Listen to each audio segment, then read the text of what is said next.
어, 지난주로 제가 주일 예배를 4번 드렸습니다. 주님의 교회에서 4번 예배를 드릴 때마다 주변의 환경과 상관없이 예배 시간에 집중하는 모든 성도님들로 인하여서 제가 4번의 예배 모두 참 큰 은혜를 받았습니다. 기도, 찬양, 말씀 모두 다 예배자로 서기를 간절히 소망하는 그런 모습들을 볼 수 있었습니다. 강팍하고 메마른 저의 이 심령에 또 환경의 변화로 인하여서 정신없고 정말 어떻게 무엇을 먼저 해야 될지 잘 몰라 헤매는 저에게 큰 은혜를 주셨습니다. 이런 큰 은혜를 저에게 주신 우리 주님의 교회 공동체 여러분들께 감사의 말씀을 드립니다. 또한 이 교회로 인도하신 우리 하나님께 감사의 말씀을 드립니다. 그래서 주님의 교회에 온 또 처음 말씀을 나누는 이때 은혜 위에 은혜를 더하는 말씀을 나누고 싶었습니다. 그런데 본문의 말씀이 이미 정해져 있더라고요. 그 본문의 말씀은 참 너무나도 힘들고 어려운 말씀이었습니다. 너희 말이 내 귀에 들린 대로 내가 너희에게 행하리니. 이 말씀만 딱 뜯어서 놓고 보면 너무나도 은혜로운 말씀인 거예요. 야, 우리가 하나님께 간구하는 대로 하나님이 다 들어주시겠다고 하는 말씀이구나. 그런데 이 말씀이 나오는 앞뒤 전후 다 상황을 살펴볼 때 이 말씀은 그런 은혜의 말씀은 아니었던 것입니다. 이 말씀은 두렵고 떨리는 심판의 말씀입니다. 제가 여기 좀 전에 와서 이제 앉으니까 우리 아동부 목사님께서 저보고 설교 제목이 뭐예요? 라고 이야기하시더라고요. 그래서 제가 중도 하차입니다. 이렇게 말씀을 드렸어요. 그때만 목사님이 뭐라고 저한테 말씀하셨냐면 왜요? 중도 하차하시려고요? 이러면서 말에 씨가 될 말씀을 저에게 주셨습니다. 그러시면 안 되십니다, 목사님. 우리가 어떤 일을 할 때 걱정을 담은 그런 부정적인 말들을 많이 합니다. 만약 잘 안 되면 어쩌지? 저거 저렇게 해서 되겠어? 이런 등등의 결과와 상관없는 부정적인 말들을 아주 쉽게 내뱉지요. 그럴 때마다 주변에 있는 어른들이 저희들에게 한마디 하십니다. 뭐라고 하시죠? 말이 씨가 돼. 이렇게 말씀하십니다. 오늘 말씀이 바로 말이 씨가 되어서 자신의 한 말로 인하여서 부정적인 결과를 입게 된 사람들을 마주대하게 됩니다. 그런데 그 부정적인 결과란 바로 돌이킬 수 없는, 다시는 돌이킬 수 없는 그런 죽음을 당하게 되는 것이었죠. 더 나아가서 그 죽음은 하나님과의 관계의 끊어짐을 의미하였습니다. 오늘 말씀은 교회를 단연간 다녀보신 분들은 이미 다 알고 계신 말씀이지요. 너무나도 유명한 말씀입니다. 민수기 내용은 이렇습니다. 출애굽한 후에 하나님께서 주실 그 새 땅을 향하여 나아갈 준비를 하는 과정들이 그려지고 있어요. 그래서 진영을 다시 짜고 회막을 세우고 회막 안에서 각자의 역할들을 나누고 또 어떨 때 출발해야 되고 어떨 때 멈춰야 되는지 또 유월절 절기는 어떻게 지켜야 되는지 또 하나님께서 또 사람을 세워주시고 그 안에 질서를 잡아주십니다. 그런데 이러한 정비를 다 마친 후에 민수기 13장의 말씀을 보게 되면 바람 광야에서 하나님이 모세를 불러 명령하십니다. 너는 각 지파에서 지휘관된 사람 한 사람씩을 세워서 앞으로 내가 너희에게 줄 땅을 정탐하게 하라 하고 말씀하십니다. 각 지파에서 한 사람씩 세워졌습니다. 그럼 모두 몇 명일까요? 네. 열심히 성경 공부를 잘하고 있는 걸로 알고 있는데 각 지파에서 한 사람씩 세워졌습니다. 모두 몇 명일까요? 예, 맞습니다. 크게 대답을 해주십시오. 저는 눈도 잘 안 보입니다 지금. 근데 들리지도 않으면 정말 장애를 경험하면서 설교를 할 수밖에 없습니다. 네, 12명이죠. 자, 12명의 이름 한번 불러보십시오. 그러면 2명의 이름만이라도 한번 이야기해 보십시오. 네, 갈렙과 여호수아죠. 네, 분명 민수기 13장 4절에서 5절까지 12명의 이름이 아주 그냥 자랑스럽게 나와 있습니다. 각 지파별로. 그런데 10명의 이름은 잊혀졌고 2명의 이름만 우리 안에 남아 있습니다. 여기 모인 우리 성도님들은 부르심을 입었지만 잊혀진 10명이 아니라 모든 믿음의 형제 자매들에게 기억되어지는 2명의 용사가 되길 간절히 바랍니다. 오늘 말씀을 보다가 한 가지 궁금한 것이 생겼습니다. 왜 하나님이 주시기로 약속하셨던 그 땅을 정탐하라고 말씀하셨을까요? 왜죠? 제가 그게 너무너무 궁금해졌습니다. 그래서 말씀을 찾아보다 보니 그 가나안 땅을 정탐하는 이야기는 하나님으로부터 나온 이야기가 아니었습니다. 신명기 1장 20절에서부터 22절까지의 말씀을 함께 읽겠습니다. 내가 너희에게 이르기를 우리 하나님 여호와께서 우리에게 주신 아모리 족속의 산지에 너희가 이르렀나니 너희의 하나님 여호와께서 이 땅을 너희 앞에 두셨은즉 너희 조상의 하나님 여호와께서 너희에게 이르신 대로 올라가서 차지하라.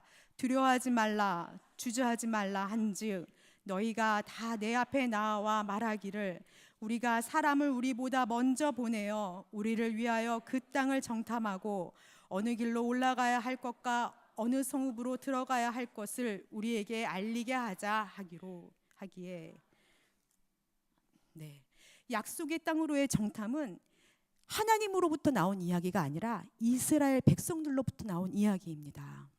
이스라엘 백성들이 현재의 상황에 대한 불만과 원망 그리고 미래에 대한 두려움이 더 이상 하나님을 바라보지 못하게 되자 그들은 하나님의 인도하심 한 발 앞서 나가기 시작합니다. 하나님의 인도하심을 기다리기보다는 그 약속을 믿고 따르기보다는 스스로의 길을 개척하려고 합니다. 그래서 모세에게 먼저 이야기를 합니다. 우리로 하여금 먼저 그 땅을 가서 보고 우리가 어느 성읍으로 들어가야 될지 어느 길로 가야 될지 우리 먼저 알아봅시다.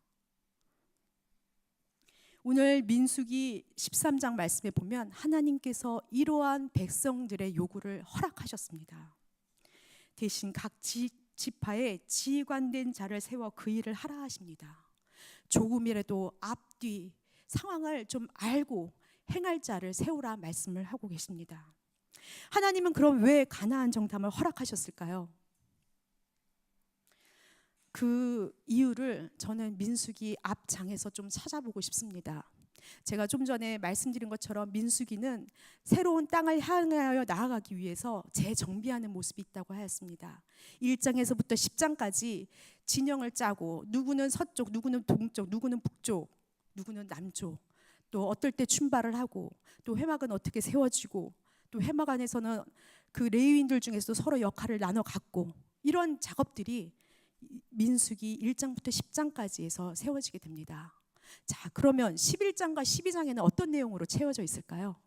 이제 진영이 다 잘 갖춰졌으니까 찬양하며 화이팅! 하며 나아가야 되겠죠. 아멘. 네, 그게 아멘입니다. 그런데 그렇지 못하더라고요. 11장과 12장의 말씀을 볼 때 그 내용은 이렇습니다.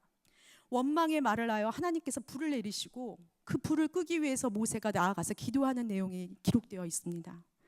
또 만나를 먹여주셨는데 그 만나 먹는 것이 너무 지겨워서 막 불만을 해요. 여기에 온갖 음식들이 다 나와 있어요. 음식 재료들이 다 나와 있어요. 생선을 달라, 오이를 달라, 참외를 달라, 부추를 달라, 파, 마늘을 달라. 그래서 결국은 하나님께서 고기를 주시죠.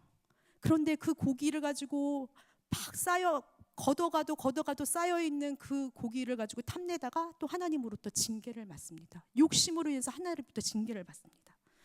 거기다가 또 모세마저도 내가 이 백성을 낳았으니까 왜 다 이 백성을 나한테만 맡겨주십니까? 불만을 할 때 하나님이 70인의 장로를 세워주셔서 모세를 돕게 하시죠. 더 나아가서 모세의 오른팔과 왼팔이었던 미리암과 아론 또한 모세가 잘못한 하나의 약점을 붙잡고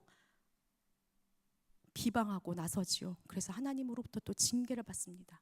그 내용이 바로 11장과 12장에 나오는 내용입니다. 11장과 12장의 내용은 고통받는 땅에서 구별하여 불러내신 하나님께 감사의 고백, 나눔, 찬양이 있는 것이 아니라 불평, 욕심, 시기로 가득 찬 이스라엘 백성들의 모습이 그려지고 있습니다. 또한 그들을 징계하시는 하나님의 안타까운 모습이 그려지고 있습니다. 하나님의 편에서 보면 어떻겠습니까? 이렇게 불평과 징계로 이어지는 악순환의 고리를 끊어내고 싶으셨겠죠. 하나님께서는 그들이 꿈을 꾸게 되면, 비전이 주어지면 희망을 갖고 그들의 불평의 마음이 긍정의 마음으로, 기다림의 마음으로 바뀌리라 기대하셨을 겁니다. 그래서 그 땅을 보여주시기로 하셨죠. 그 땅을 보고 온 사람들을 통해 희망을 듣고 불평을 넘어서 그 땅을 기대하며 하나님의 이끄심을 따라 나아가기를 간절히 기대하셨을 것입니다. 저는 뉴질랜드 온 지 한 달이 좀 넘었습니다. 저희 아이들도 마찬가지죠. 저희 아이들이 지금 학교를 다니는데 6학년, 4학년, 3학년 이렇습니다. 한국에서는 4학년, 3학년, 1학년 이랬는데 오니까는 몇 시간 비행기 타고 오니까 갑자기 2년이라는 세월이 훌쩍 뛰어넘어 버렸습니다. 좋은 건지 나쁜 건지. 아이들이 학교에 가면 참 어렵습니다. 왜냐하면 하나도 들을 수 없으니까요. 저희 막내 아들, 8살짜리 막내 아들이 그저께 저녁에 저한테 이런 얘기를 합니다. 엄마, 선생님이 N 이런 얘기를 해. 이게 무슨 말이야? 그래서 저희 남편이랑 저랑 야, 그래도 얘가 듣긴 듣나 보다.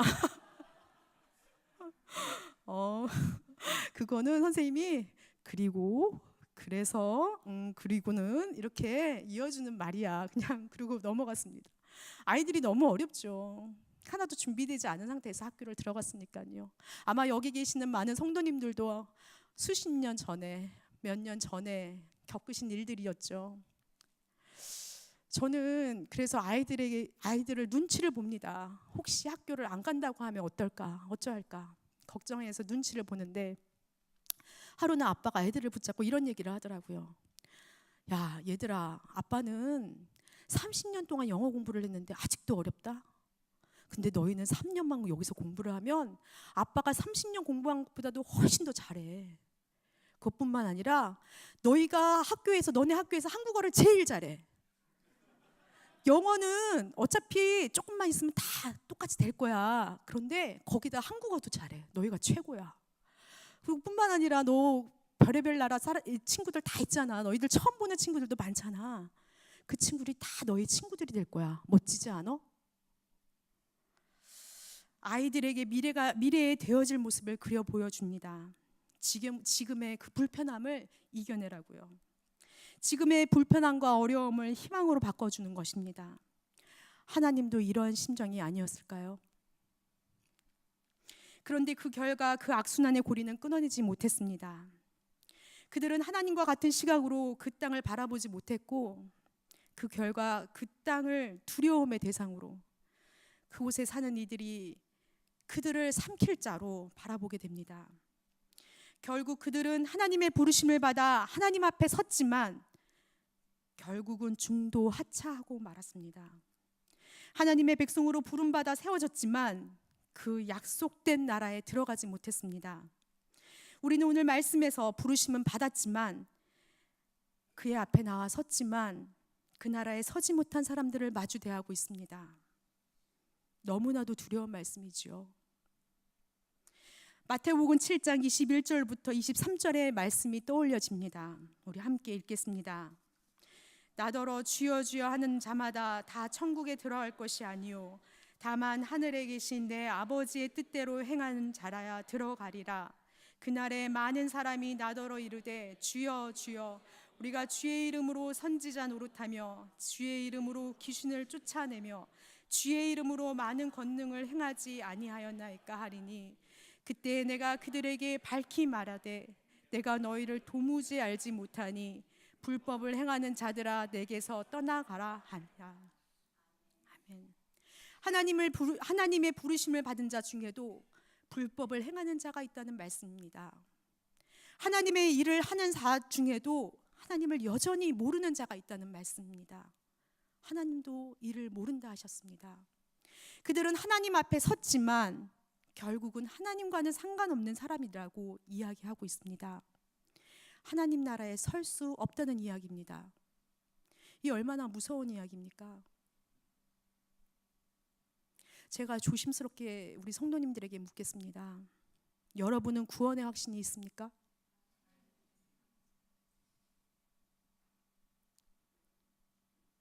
제가 요즘 한 목사님의 설교를 자주 듣습니다. 그분이 설교 말씀 중에 이런 이야기를 하셨습니다. 교회에서 구원의 확신을 가지라고 이야기를 하는데 그것만큼 위험한 말이 어디 있습니까? 어떻게 하나님의 나라에 갈 것을 확신하고 삽니까? 밥을 안 먹어 배가 고픈데 배가 부르다고 확신하면 배가 부릅니까? 밥을 먹어야지 배가 부르지. 이런 말씀하셨습니다. 그분이 이 말씀을 하신 것은 행위로 구원에 이른다는 말을 하고픈 것이 아닙니다. 두렵고 떨림으로 구원을 이루어가라는 말씀입니다. 우리가 섰다 생각하는 바로 그때 묻어지는 것이 바로 믿음입니다. 그러므로 나의 사랑하는 자들아, 너희가 나 있을 때뿐만 아니라 지금 나 없을 때에도 항상 복종하여 두렵고 떨림으로 너희의 구원을 이루라. 빌립보서 2장 12절에서 사도 바울이 간곡히 부탁하고 있습니다. 연이어 사도 바울은 이렇게 고백하고 있습니다. 함께 읽겠습니다. 빌립보서 3장 12절에서부터 14절 말씀입니다.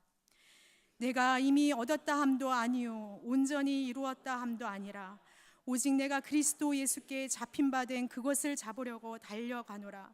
형제들아, 나는 아직 내가 잡은 줄로 여기지 아니하고 오직 한 일, 즉 뒤에 있는 것은 잊어버리고 앞에 있는 것을 잡으려고 표대를 향하여 그리스도 예수 안에서 하나님이 위에서 부르신 부르심의 상을 위하여 달려가노라.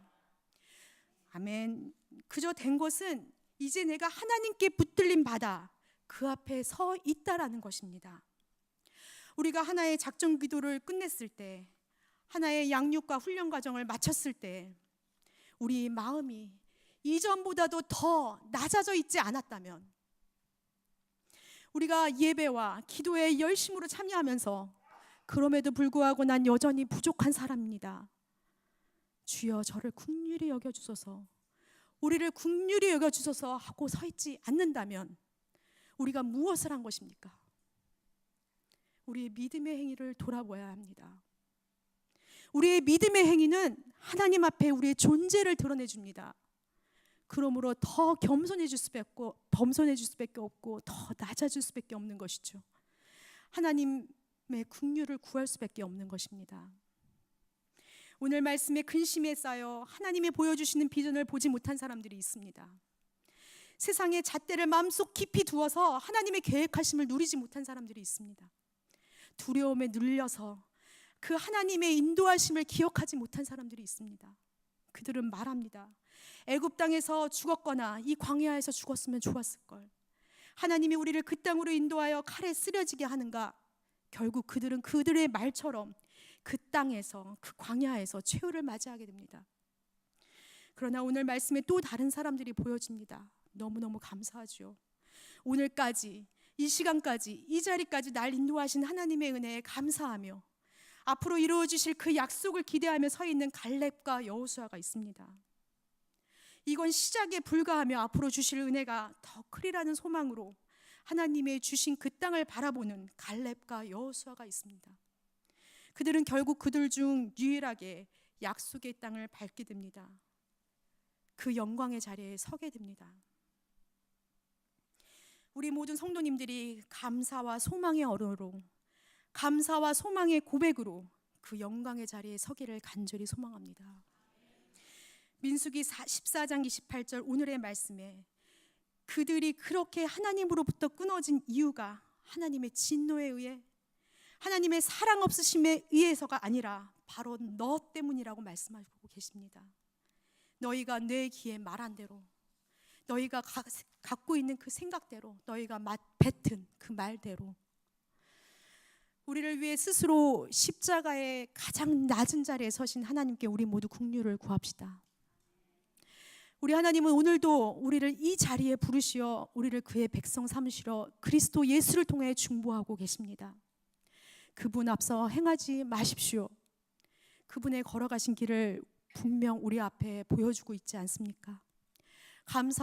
감사와 소망의 언어로 겸손히 그분과 함께 그가 닦아놓은 구원의 길을 두렵고 겸허한 마음으로, 떨리는 마음으로 주님과 함께 걸어가는 우리 모든 성도님들 되기를 축원합니다. 기도하겠습니다.